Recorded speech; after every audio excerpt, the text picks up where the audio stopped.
అదే RTV app వార్తల్ని క్షణాల్లో చదివే అవకాశం ఉంటుంది. ఒక న్యూస్ పేపర్, ఒక టెలివిజన్ ఛానల్ మీ చేతుల్లో ఎప్పుడూ ఉంటాయి. దేశవ్యాప్తంగా బీసీ కులగణన చేయాలనే డిమాండ్ పలు రాజకీయ పార్టీలు చేస్తున్నాయి. ఏకంగా తెలంగాణ రాష్ట్ర శాసనసభలో 42% బీసీలకి రిజర్వేషన్లు కల్పించాలంటూ ఆమోదం తెలిపి పంపడం జరిగింది. దీనిపైన పెద్ద ఎత్తున చర్చ జరుగుతుంది. తాజాగా కాంగ్రెస్ అగ్రనేత రాహుల్ గాంధీ, ఇతర ప్రతిపక్షాలకు చెందినటువంటి నేతలు కనిమొళి, అలాగే తెలంగాణ రాష్ట్రం నుంచి పిసిసి చీఫ్ మహేష్ కుమార్ గౌడ్, మంత్రి పొన్నం ప్రభాకర్, ఇతర ఎమ్మెల్యేలు ఆది శ్రీనివాస్, మక్కన్ సింగ్, రాజ్ ఠాకూర్, ఇతర ప్రజాప్రతినిధులు అందరూ సైతం ఢిల్లీలో ధర్నా చేపట్టడం జరిగింది. బీసీలకి 42% రిజర్వేషన్లు అమలు చేయాలని డిమాండ్ చేస్తున్నారు.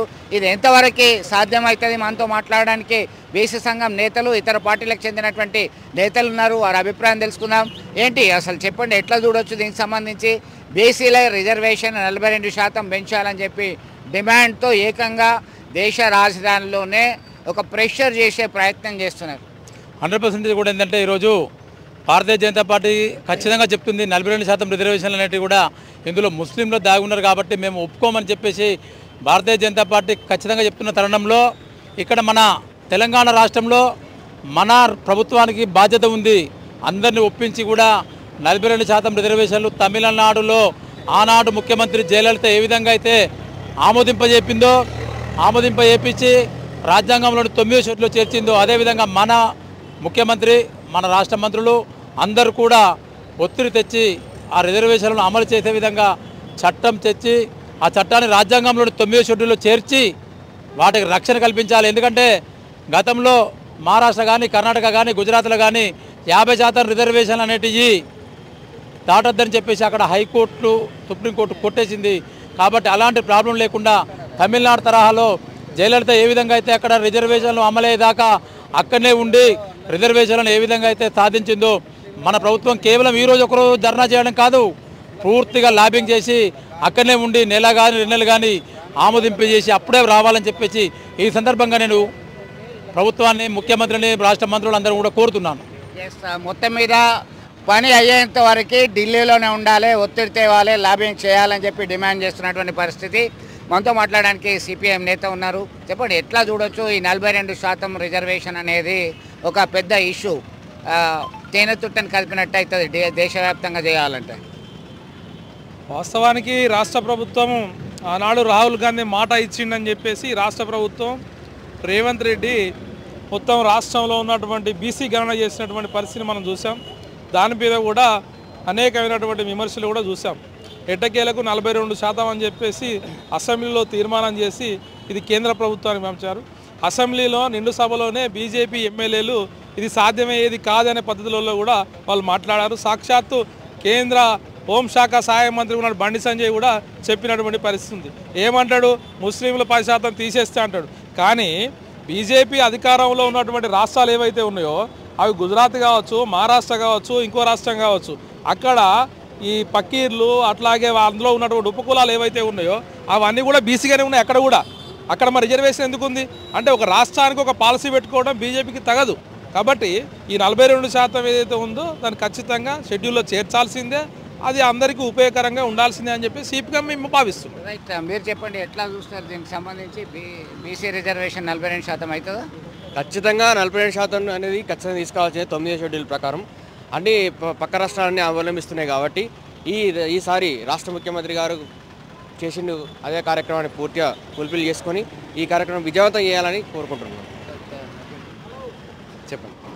42% రిజర్వేషన్లు అనేది బీసీలకు ఏదైతే కామారెడ్డి డిక్లరేషన్లో రాహుల్ గాంధీ సూచన మేరకు రాష్ట్ర ప్రభుత్వం చర్యలు చేపట్టింది.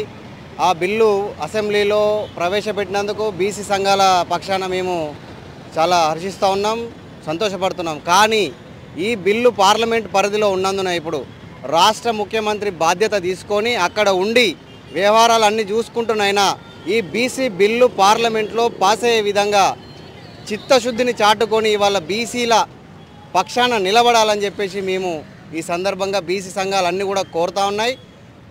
అలాగే ఆ యొక్క చేసిన చట్టాన్ని 9వ షెడ్యూల్లో చేర్చి రాజ్యాంగబద్ధమైనటువంటి హోదా కల్పించాలని మేము ఈ సందర్భంగా బీసీ సంఘాల పక్షాన ప్రభుత్వాన్ని, కేంద్ర ప్రభుత్వాన్ని, రాష్ట్ర ప్రభుత్వాన్ని కూడా డిమాండ్ చేస్తూ ఉన్నాం. మొత్తం మీద 9వ షెడ్యూల్లో పెట్టాలి, 42% ఇంప్లిమెంట్ చేయాలి అని చెప్పి డిమాండ్ చేస్తున్నటువంటి పరిస్థితి. మీరు చెప్పండి. తెలంగాణ రాష్ట్ర ప్రభుత్వం ఎన్నికల సమయంలో కామారెడ్డి డిక్లరేషన్ ప్రకారం ఈరోజు బీసీలకి 42% రిజర్వేషన్లు కల్పించాలని చెప్పేసి అసెంబ్లీలో తీర్మానం చేసి కేంద్ర ప్రభుత్వానికి పంపడం శుభసూచకం. దీనికి కేంద్ర ప్రభుత్వం తక్షణమే రాజ్యాంగబద్ధ హోదా కల్పించాలని చెప్పేసి మేము డిమాండ్ చేస్తూ ఉన్నాం. ఎందుకంటే ఇవాళ ఇందిరా సహాని కేసులో సుప్రీంకోర్టు 50% రిజర్వేషన్లు దాటడానికి వీల్లేదని చెప్పేసి ఇవాళ బీజేపీ పెద్దలు ఇవాళ ఓ సాకు చెప్తా ఉన్నారు.